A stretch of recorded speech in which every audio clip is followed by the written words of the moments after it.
Hello students, my self उत्कर्ष श्रीवास्तव। और हम लोग बायोलॉजी पढ़ रहे थे और इसमें हम लोग ने बायोमोलिक्यूल स्टार्ट किया था 3-4 लेक्चर पहले। और इसके लास्ट लेक्चर में हम लोग ने देखा था पॉलीसैकेराइड्स के बारे में।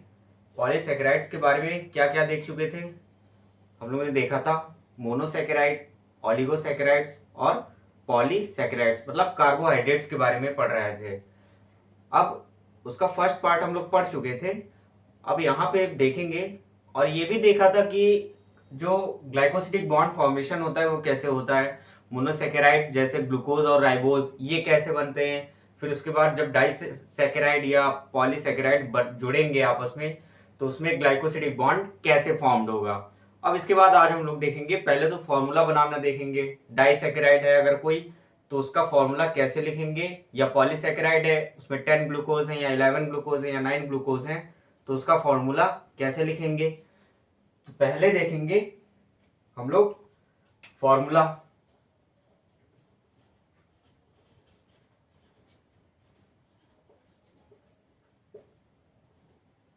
पहले क्या देखेंगे? फॉर्मूला।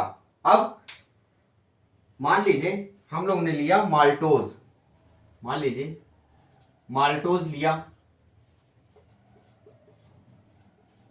अब ये माल्टोज क्या था? डाइसैकेराइड। माल्टोज आपका क्या था? डाइसैकेराइड था। डाइसैकेराइड्स। ये माल्टोज डाइसैकेराइड्स किसका था? ग्लूकोज का, मतलब दो ग्लूकोज थे और ये होमोपॉलीमर है, मतलब दोनों यूनिट इसकी सेम होंगी। क्या था इसका? Glucose plus glucose. जब ये दो ग्लूकोज के मॉलिक्यूल मिले और एक वाटर मॉलिक्यूल रिमूव होगा तब क्या बनेगा आपका? माल्टोज। जब एक वाटर मॉलिक्यूल रिमूव होगा तो वहां पे एक ग्लाइकोसिडिक बॉन्ड फॉर्म्ड होगा। जैसे हमने बनाया एक ग्लूकोज मॉलिक्यूल है, अब माल्टोज का फॉर्मूला लिखना है और ये दो ग्लूकोज मॉलिक्यूल है तो एक ग्लूकोज मॉलिक्यूल का फॉर्मूला होता था C6H12O6। ये था एक ग्लूकोज मॉलिक्यूल का। अब कितने ग्लूकोज मॉलिक्यूल हैं? दो हैं तो 2 से मल्टीप्लाई कर देंगे और जब दो ग्लूकोज मॉलिक्यूल मिलेंगे तो एक वाटर मॉलिक्यूल रिमूव होगा।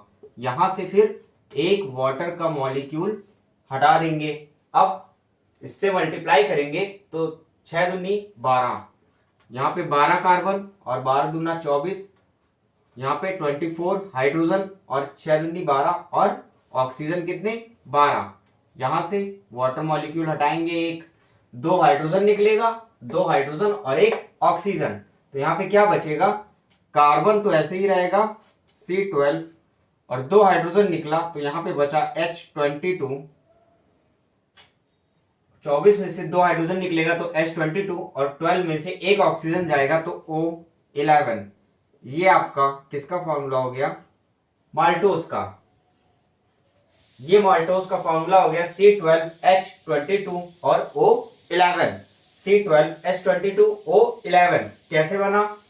माल्टोज एक डाइसैकेराइड्स है जो ग्लूकोज प्लस ग्लूकोज से बनता है। ग्लूकोज प्लस ग्लूकोज से, ग्लूकोज के दो मॉलिक्यूल से जब दो मॉलिक्यूल जुड़ेंगे तो एक वाटर मॉलिक्यूल रिमूव होगा और ग्लाइकोसिडिक बॉन्ड फॉर्म्ड होगा। यहां पे लिख लेंगे glycosidic bond, glycosidic bond formed होगा। क्योंकि वाटर मॉलिक्यूल रिमूव होगा मतलब ग्लाइकोसिडिक बॉन्ड फॉर्म्ड होगा। और कितने मॉलिक्यूल? ग्लूकोज के दो। ग्लूकोज का फॉर्मूला क्या था? C6H12O6। इसको दो से मल्टीप्लाई किया तो C12H24O12 आया। इसमें से एक वाटर मॉलिक्यूल रिमूव किया तो C12H22O11। ये क्या है आपका? माल्टोज। ये लिख लेंगे।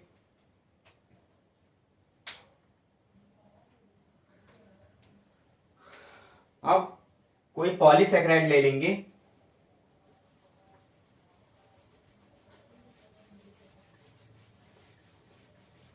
क्या ले लेंगे? पॉलीसैकेराइड।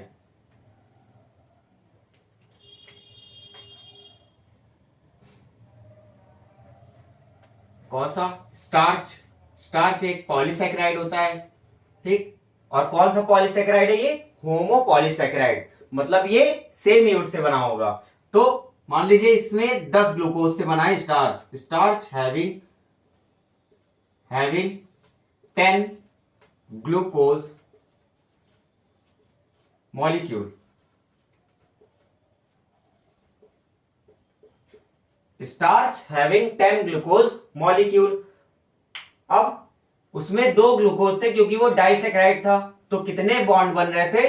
एक बॉन्ड, और एक वाटर मॉलिक्यूल रिमूव हो रहा था। इसमें 10 ग्लूकोज के मॉलिक्यूल हैं, तो कितने बॉन्ड बनेंगे? 9 ग्लाइकोसिडिक बॉन्ड और 9 वाटर के मॉलिक्यूल रिमूव होंगे। तो यहां पे लिखेंगे स्टार्च हैविंग 10 ग्लूकोज मॉलिक्यूल। तो स्टार्च का फॉर्मूला क्या होगा? 10 इंटू ग्लूकोज का फॉर्मूला C6H12O6, इसको 10 से मल्टीप्लाई करेंगे क्योंकि क्या दिया है आपका? 10 ग्लूकोज। और कितने वाटर मॉलिक्यूल रिमूव होंगे? अगर 10 ग्लूकोज जुड़ेंगे तो 9 वाटर के मॉलिक्यूल आपके रिमूव होंगे। 9 वाटर मॉलिक्यूल क्यों रिमूव होगा? क्योंकि 9 glycosidic bond 9 glycosidic bond formed होगा, 9 ग्लाइकोसिडिक बॉन्ड आपका फॉर्म्ड होगा। अब इससे मल्टीप्लाई करेंगे तो यहां पे आएगा कार्बन 6 दाम 60, मतलब कार्बन 60 और हाइड्रोजन 120 और ऑक्सीजन 60। इसमें से वाटर के 9 मॉलिक्यूल रिमूव करेंगे, 9 दूनी 18, मतलब 18 हाइड्रोजन और 9 ऑक्सीजन। तो कार्बन ऐसे ही रहेगा एज इट इज C60, और हाइड्रोजन के कितने मॉलिक्यूल रिमूव होंगे? 9 दूनी 18, तो यहां पे 102, और ऑक्सीजन के 9 मॉलिक्यूल, मतलब यहां पे 51। तो ये आपका क्या बन गया? स्टार्च का फॉर्मूला जिसमें 10 ग्लूकोज के मॉलिक्यूल होंगे। ये देख लेंगे।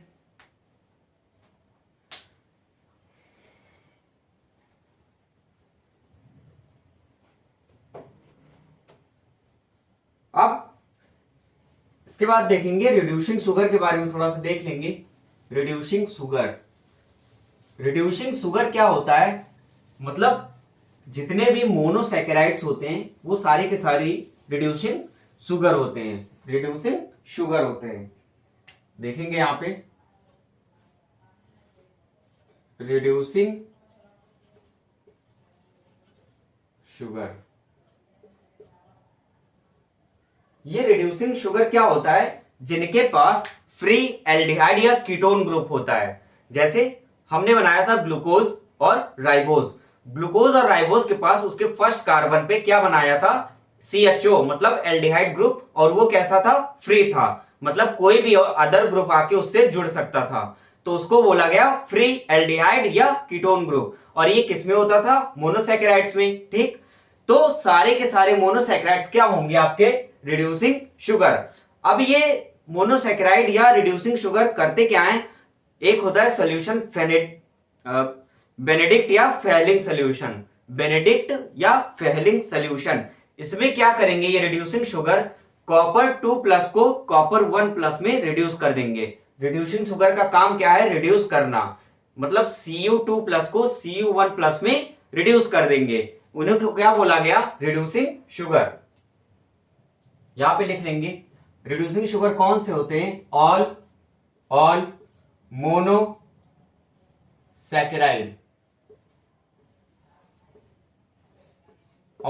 मोनोसैकेराइड, जितने भी मोनोसैकेराइड होंगे वो आपके सारे क्या होंगे?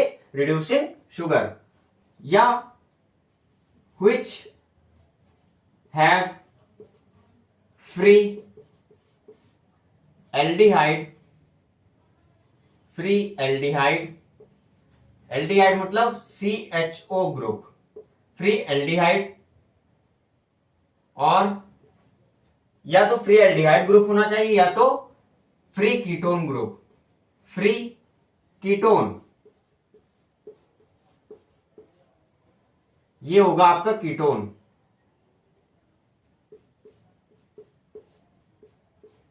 ये आपका कीटोन ग्रुप होता है। और फ्री कीटोन ग्रुप। ठीक, विच है फ्री एल्डिहाइड और फ्री कीटोन ग्रुप, उन्हीं को क्या बोला गया, रिड्यूसिंग शुगर। और ऐसे कौन होते हैं, जितने भी मोनोसैकेराइड होंगे उनमें फ्री एल्डिहाइड ग्रुप होगा या फ्री कीटोन ग्रुप होगा। अब ये जो रिड्यूसिंग शुगर होते हैं ये करते क्या है, रिड्यूस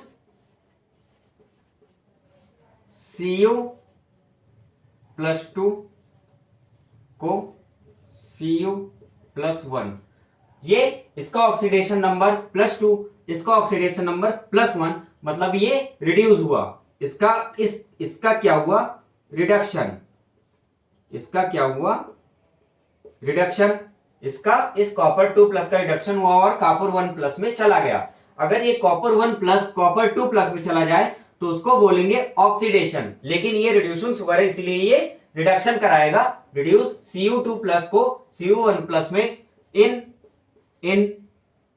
फैलिंग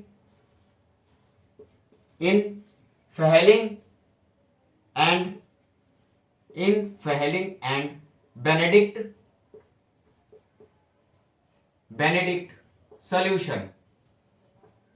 ये जो कॉपर ये जो रिड्यूसिंग शुगर होंगे ये Cu2+ को Cu+1 में रिड्यूस कर देगा, कौन से सॉल्यूशन में, फेहलिंग या बेनेडिक्ट सॉल्यूशन में, ये लिख लेंगे।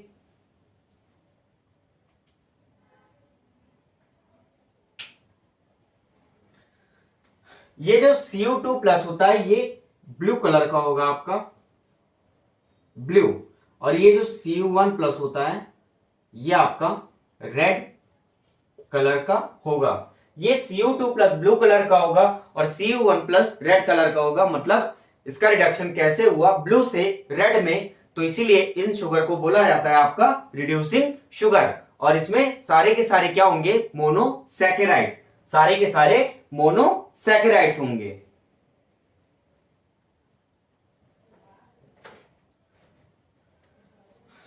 अब देखेंगे पॉलीसैकेराइड्स के बारे में।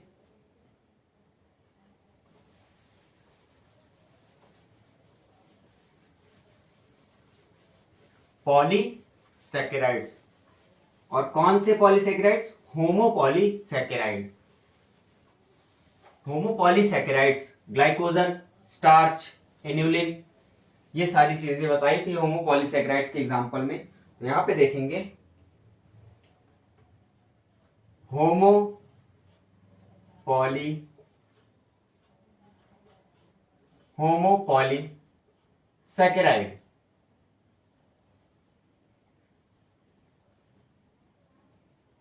कितने एग्जाम्पल बताए थे इसके, 5।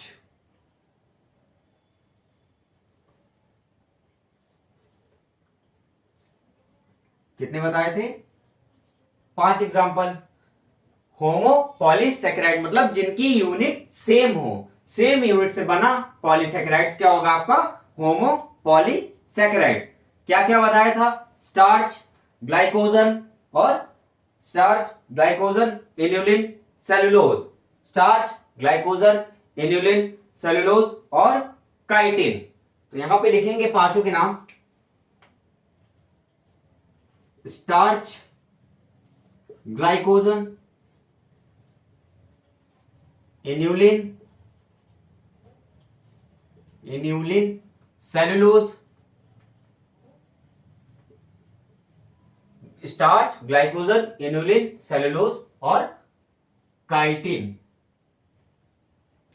और क्या आपका chitin, starch, glycogen, inulin, cellulose, chitin, क्या है ये पांचों, होमोपॉलीसैकेराइड्स। अब ये किससे बने होते हैं,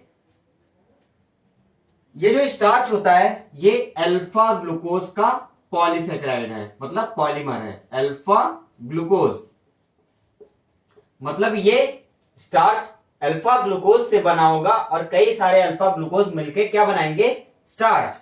अब ग्लाइकोजन भी अल्फा ग्लूकोज का ही पॉलीमर होता है, अल्फा ग्लूकोज, ये ग्लाइकोजन कई सारे अल्फा ग्लूकोज से बना होगा, स्टार्च और ग्लाइकोजन कई सारे अल्फा ग्लूकोज से बना होगा। इन्यूलिन क्या होगा? फ्रक्टोज का पॉलीमर से, फ्रक्टोज के पॉलीमर से क्या बनेगा आपका? इन्यूलिन। फ्रक्टोज के पॉलीमर से आपका इन्यूलिन बनेगा। किसके पॉलीमर से? फ्रक्टोज के पॉलीमर से। इन्यूलिन फ्रक्टोज के पॉलीमर से। अब ये जो सेलुलोज होगा ये बीटा ग्लूकोज से बनेगा। मतलब बताया था मैंने इसके लास्ट लेक्चर में कि फर्स्ट कार्बन का OH अगर नीचे है तो वो अल्फा ग्लूकोज जिससे स्टार्च और ग्लाइकोजन बनेंगे, और फर्स्ट कार्बन का OH अगर OH ग्रुप अगर ऊपर है तो वो बीटा ग्लूकोज जिससे क्या बनेगा आपका? सेलुलोज। ये जो काइटिन होता है ये एक होता है NAG, नाग। इसका पॉलीमर होता है काइटिन NAG। इसका फुल फॉर्म होगा N acetyl glucosamine. NAG N acetyl glucosamine, N acetyl glucosamine. अब इसमें क्या आ रहा है? NAG, इससे क्या बना आपका? Chitin N acetyl glucosamine. ये ग्लूकोसामीन में आपका क्या आ रहा है? Amine, amine. इसीलिए NAG मतलब नाग को क्या बोला जाता है? एमिनो शुगर भी बोला जाता है। एमीन आ रहा है, सो कॉल्ड एमिनो शुगर। इसमें क्या आ रहा है? एमीन आ रहा है, ग्लूकोसामीन में एमीन आ रहा है, इसीलिए इस नाग को बोला जाता है एमिनो शुगर। ये देख लेंगे एक बार। स्टार्च अल्फा ग्लूकोज, ग्लाइकोजन किससे बना? अल्फा ग्लूकोज से। इन्यूलिन किससे बना? फ्रक्टोज से। सेलुलोज किससे बना? बीटा ग्लूकोज से। काइटिन किससे बना? N acetyl glucosamine. ये alpha glucose, fructose, beta glucose, NAG, ये सारे वो हैं आपके मोनोसैकेराइड्स। और ये ऊपर के सारे क्या है आपके? पॉलीसैकेराइड्स। और कौन से? होमो पॉलीसैकेराइड्स।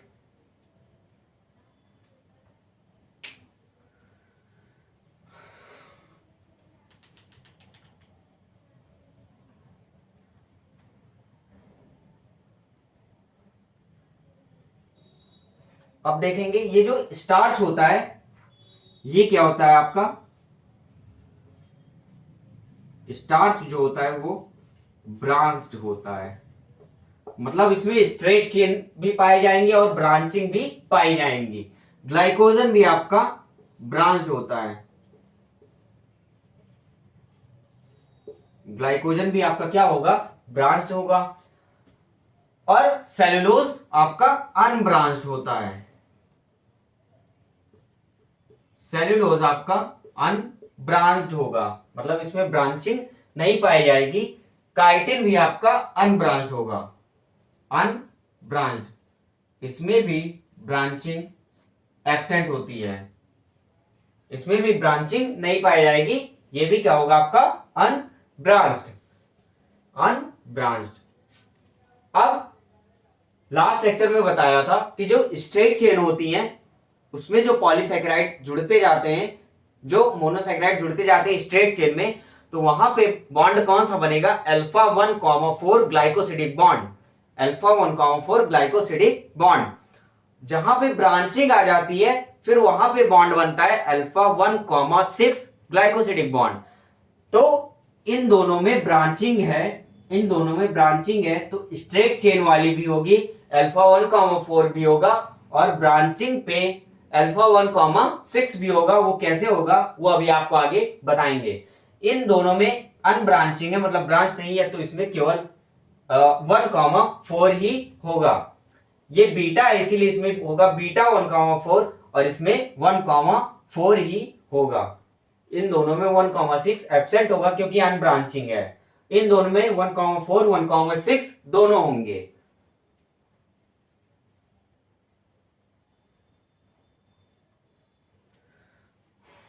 अब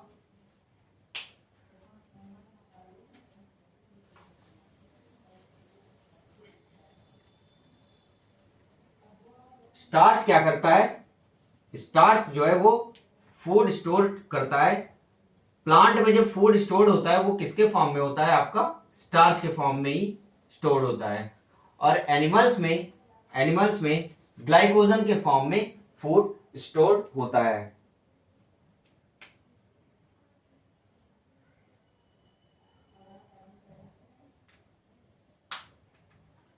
स्टार्च इन प्लांट्स, प्लांट्स में food stored in the form of starch. Plant में जो फूड स्टोर्ड होता है वो किस फॉर्म में होता है, स्टार्च के फॉर्म में। प्लांट में फूड का स्टोरेज स्टार्च के फॉर्म में ही होता है। ये किसमें होता है, प्लांट में। और ये जो ग्लाइकोजन होता है ये in animals and fungus, in animals and fungus, animals और फंगस में फूड स्टोर्ड किस फॉर्म में होता है, ग्लाइकोजन के फॉर्म में। तो यहां पे लिख लेंगे food stored in form of glycogen. Animals में और फंगस में जो फूड स्टोर्ड होता है वो किस फॉर्म में होता है, ग्लाइकोजन के फॉर्म में। प्लांट में जो फूड स्टोर्ड होता है वो किस फॉर्म में होता है, स्टार्च के फॉर्म में। ये देखेंगे। और जो इन्युलिन होता है मतलब फ्रक्टोज का पॉलीमर, कौन, इन्युलिन। फ्रक्टोज का पॉलीमर कौन, इन्युलिन। ये जो फूड जो एस्पैरेगस और डहेलिया, एस्पैरेगस और डहेलिया में क्या होता है, फूड स्टोर्ड किस फॉर्म में होता है, इन्युलिन के फॉर्म में। तो यहां पे लिखेंगे in asparagus and dahlia. Asparagus और डहेलिया में फूड स्टोर्ड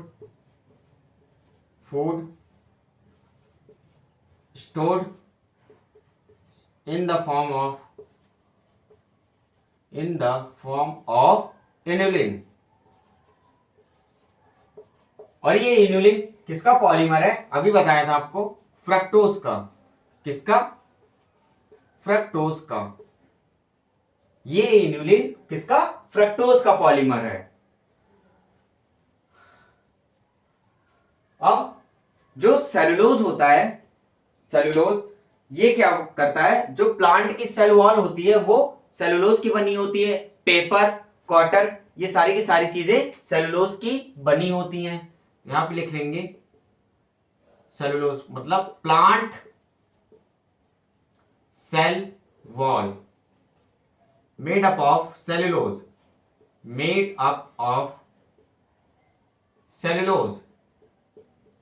प्लांट की सेल वॉल किससे बनी होती है, सेलुलोज से। पेपर, कॉटन, ये पेपर, कॉटन और प्लांट की सेल वॉल ये सब किससे बनी होती है, आपकी सेलुलोज से। ठीक। काइटिन, काइटिन का मोनोमर क्या था, NAG, एन एसिटाइल ग्लूकोसामिन। और इसमें एमीन आ रहा था इसलिए इसको बोला गया एमिनो शुगर। NAG को क्या बोला गया, एमिनो शुगर। अब ये जो काइटिन होता है ये केमिकली मॉडिफाइड शुगर होता है एक, क्योंकि NAG, एन एसिटाइल ग्लूकोसामिन, इसमें कई सारे ग्रुप आ गए इसीलिए ये केमिकली मॉडिफाइड हो गया। तो काइटिन को बोला जाता है chemically modified sugar. Chemically modified sugar chitin नहीं, NAG को बोला जाता है केमिकली मॉडिफाइड शुगर। किसको, एन एसिटाइल ग्लूकोसामिन को बोला जाता है केमिकली मॉडिफाइड शुगर। ये काइटिन जो होता है वो फंगस की सेल वॉल किससे बनी होती है, आपकी काइटिन से। यहां पे लिखेंगे fungus cell wall. Fungus cell wall किससे बनी होगी? काइटिन से। और exoskeleton of arthropods. Fungus की सेल वॉल काइटिन से बनी होगी, और जो आर्थ्रोपोडा जो होता है, फाइलम आर्थ्रोपोडा, फाइलम आर्थ्रोपोडा, जो फाइलम आर्थ्रोपोडा होता है, उसके जो एक्सोस्केलेटन होते हैं, मतलब बाहरी परत, उसकी बाहरी परत, जैसे कॉकरोच यहां पे लिख लेंगे, जो कॉकरोच की जो बाहरी परत होती है एक्सोस्केलेटन, वो किससे बना होता है? आपका काइटिन से। किससे? काइटिन से। केवल एक्सोस्केलेटन, मतलब पूरी अंदर की बॉडी नहीं, केवल एक्सोस्केलेटन, बाहर के स्केलेटन जो बने होते हैं वो किससे? काइटिन से बने होते हैं। अब ये तीनों क्या कर रहे थे? स्टार्च, ग्लाइकोजन, इन्युलिन, ये क्या कर रहे थे? फूड स्टोर कर रहे थे। ये तीनों फूड स्टोरेज करते हैं, इसीलिए इनको बोला जाता है फूड स्टोरेज के लिए, और इन दोनों को बोला जाता है स्ट्रक्चरल के लिए, क्योंकि ये स्ट्रक्चर फॉर्म कर रहे हैं। ये प्लांट की सेल वॉल बना रहा है, ये फंगस की सेल वॉल। इन दोनों को स्ट्रक्चरल बोला जाता है, और उन दोनों को स्टोरेज के लिए।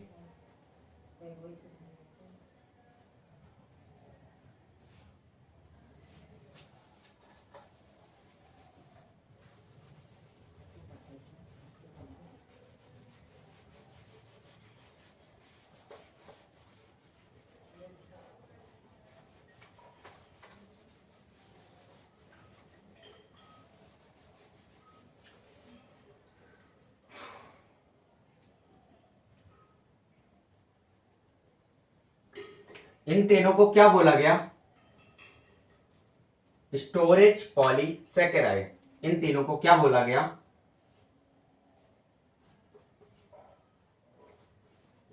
स्टोरेज पॉलीसेकेराइड, क्योंकि ये तीनों फूड स्टोर कर रहे थे, इसीलिए इसको बोला गया स्टोरेज पॉलीसेकेराइड। और इसको बोला गया, इन दोनों को, सेलुलोज और काइटिन को बोला गया स्ट्रक्चरल पॉलीसेकेराइड। क्या? Structural polysaccharide. स्टार्च, ग्लाइकोजन और इन्युलिन को बोला गया storage polysaccharide because stored food. क्यों? क्योंकि ये फूड स्टोर करते हैं, बिकॉज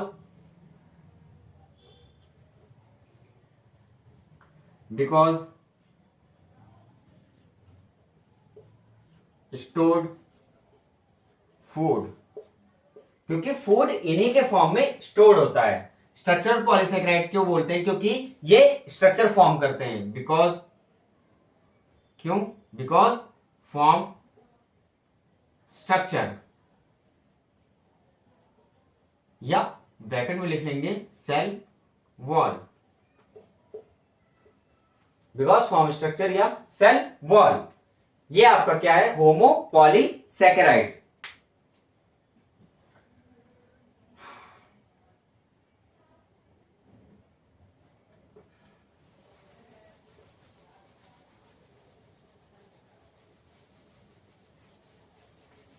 स्टार्च और ग्लाइकोजन में क्या होती है? ब्रांचिंग, वो देख लेते हैं एक बार।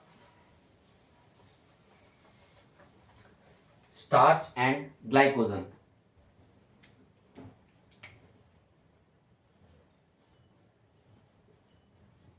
स्टार्च एंड ग्लाइकोजन किससे बने होते हैं? दोनों के दोनों अल्फा ग्लूकोज से। किससे? अल्फा ग्लूकोज से। और ब्रांचिंग प्रेजेंट होती है, और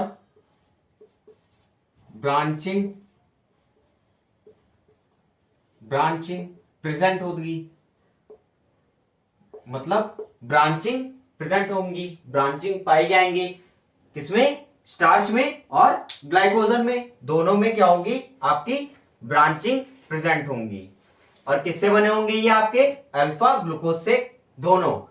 और जो सेलुलोज होता है वो बीटा ग्लूकोज से बना होता है, लेकिन उसमें ब्रांचिंग एब्सेंट होंगी।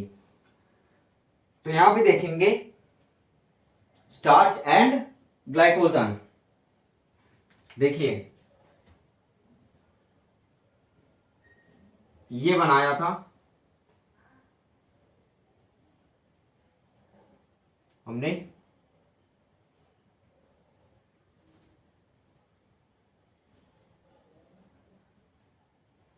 यहां पे क्या था CH2OH, CH2OH, यहां पे भी क्या था CH2OH, ठीक।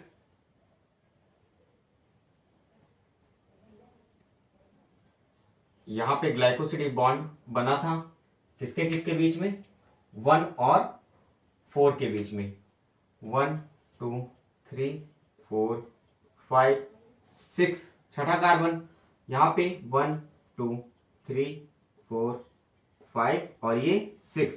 ये अगर स्ट्रेट चेन होगी तो कौन सा बॉन्ड बनेगा, alpha 1,4 glycosidic bond in straight chain.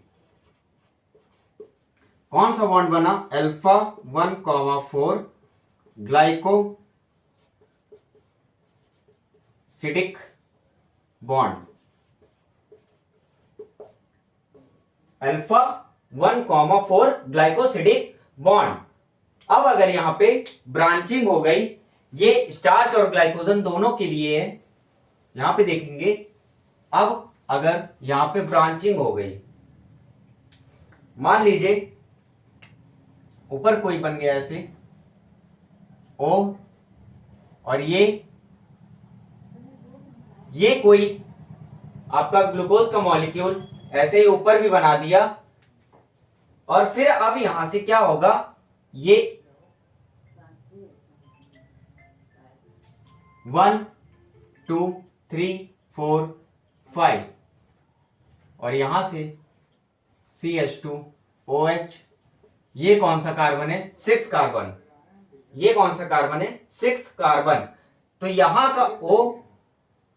का O और यहां का इस फर्स्ट कार्बन का OH ग्रुप जो था, ये इस फर्स्ट कार्बन का OH, और इससे ये दोनों आपस में रिएक्शन करेंगे और वाटर मॉलिक्यूल निकलेगा इसके फर्स्ट कार्बन से और इसके 6 कार्बन से।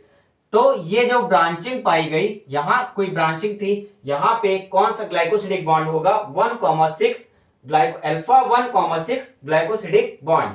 ये कहां पाया जाएगा आपका, ब्रांचिंग पे। ये आपका कहां पाया जाएगा, ब्रांचिंग पे। ऐसे बनेगा, ये आपका ऐसे बॉन्ड फॉर्म्ड होगा कहां पे, ब्रांचिंग पे। तो ये क्या बना, स्ट्रेट चेन में 1,4 और ब्रांचिंग पे जहां जहां ब्रांचिंग आएगी यहां पे लिखेंगे एट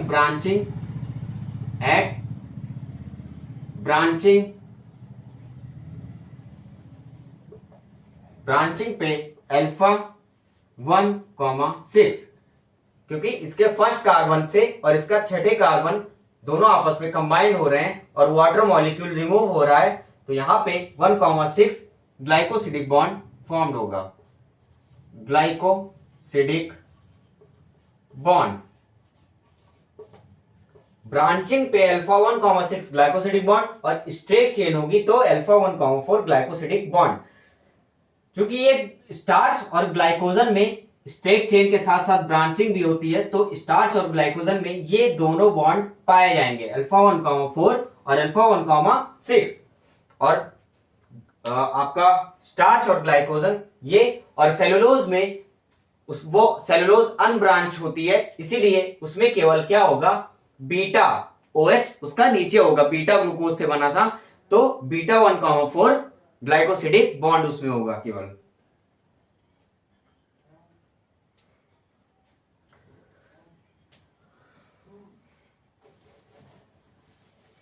अब स्टार्च के बारे में थोड़ी सी बातें कर लेंगे। स्टार्च। स्टार्च क्या होता है? ब्रांच होता है। Starch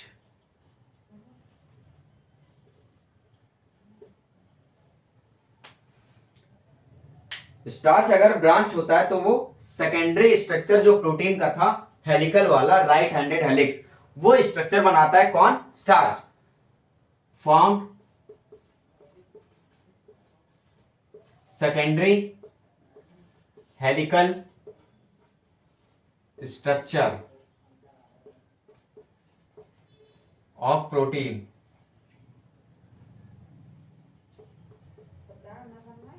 of protein.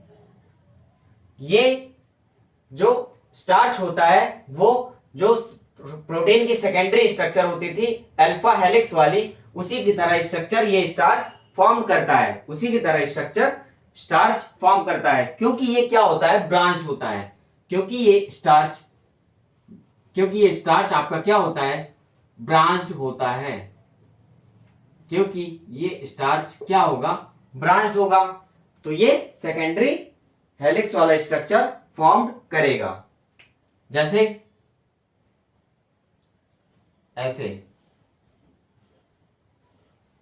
Right handed fashion में अरेंज है और सेकेंडरी स्ट्रक्चर है हेलिक्स वाला। अब ये जो स्टार्च ये बना है, ये जो इसके ये ब्रांचिंग है, इसमें क्या होगा? ये जो ब्रांचिंग है, हेलिकल पोर्शन है इसका, ये जो हेलिकल पोर्शन है इसमें ये I2 को होल्ड कर लेगा, आयोडीन को होल्ड कर लेगा। कौन? स्टार्च। ये I2 मतलब आयोडीन को होल्ड कर लेगा स्टार्च अपने हेलिकल पोर्शन में। तो यहां पे लिखेंगे होल्ड I2 स्टार्च के बारे में, hold I2 in his helical portion. ये अपने हेलिकल पोर्शन में I2 को होल्ड कर लेगा। अगर ये अपने हेलिकल पोर्शन में I2 को होल्ड कर लेगा तो जो स्टार्च होते हैं वो ब्लू कलर देते हैं iodine, in the presence of iodine. जो स्टार्च होते हैं, अगर अब स्टार्च अगर ब्रांचिंग तो इसने I2 को होल्ड कर लिया, अब ये स्टार्च क्या देगा? Blue colour. Hold I2, so starch hold I2 को होल्ड कर लिया, so starch gives blue colour. Blue colour क्यों? क्योंकि आयोडीन ब्लू कलर ही प्रोवाइड करेगा। So starch gives blue colour in the presence of iodine. Iodine के presence में ये ब्लू कलर देगा। आयोडीन के प्रेजेंस में ये कौन सा कलर देगा? Blue colour. अब क्या होगा? ये बात हो गई आपकी स्टार्च की। ये किसकी बात हुई? स्टार्च की। जो सेलुलोज होता है, सेलुलोज जो आपका सेलुलोज होता है वो अनब्रांच्ड होता है। अगर वो अनब्रांच होता है तो उसमें कोई भी हेलिकल पार्ट नहीं पाया जाएगा, इसीलिए वो आयोडीन को होल्ड भी नहीं कर पाएगा।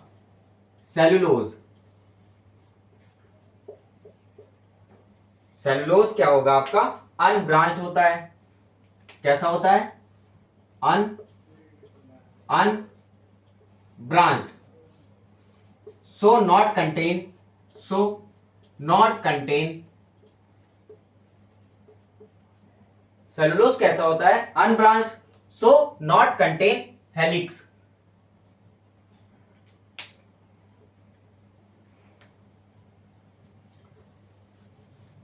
सेलुलोज कैसा होता है?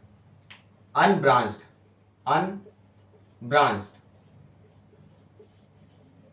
सो नॉट कंटेन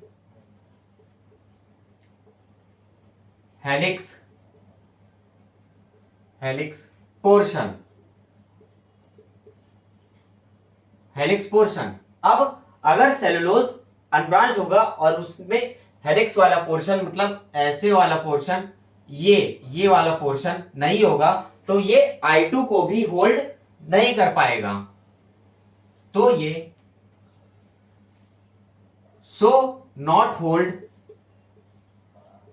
I2 मतलब आयोडीन को भी होल्ड नहीं कर पाएगा। अगर ये आयोडीन को होल्ड नहीं कर पाएगा तो सेल्यूलोज ब्लू कलर नहीं देगा। So cellulose does not give blue colour, does not give blue colour. ये सारा खेल क्यों हुआ? क्योंकि सेल्यूलोज अनब्रांच थी। सेल्यूलोज अगर ब्रांच होती तो उसमें भी हेलिक्स होता और वो I2 को मतलब आयोडीन को होल्ड कर लेता और सेल्यूलोज भी ब्लू कलर देता इन द प्रेजेंस ऑफ आयोडीन। लेकिन सेल्यूलोज क्या हुई? अनब्रांच हो गई और तो ये इसके पास हेलिक्स नहीं होगा, हेलिक्स वाला पोर्शन, तो ये आयोडीन को होल्ड नहीं कर पाएगा, इसीलिए सेल्यूलोज ब्लू कलर नहीं दे पाएगा। सेल्यूलोज अनब्रांच और किससे बनी होती है? बीटा ग्लूकोज से। बीटा ग्लूकोज से। किससे? बीटा ग्लूकोज से। और इसमें कौन सा बॉन्ड होगा? इस सेलुलोज में केवल एक ही बॉन्ड होगा। कौन सा? Beta 1,4 glycosidic bond. Glycosidic bond, beta 1,4 glycosidic bond किसमें होगा? सेलुलोज में। ये इसमें ब्रांचिंग नहीं होगी, इसलिए इसमें 1,6 वाला कोई बॉन्ड नहीं होगा। यहां पर हम लोगों का जो कार्बोहाइड्रेट्स वाला पार्ट था वो खत्म होता है और इसके नेक्स्ट लेक्चर में हम लोग स्टार्ट करेंगे nucleic acid. Okay, thank you.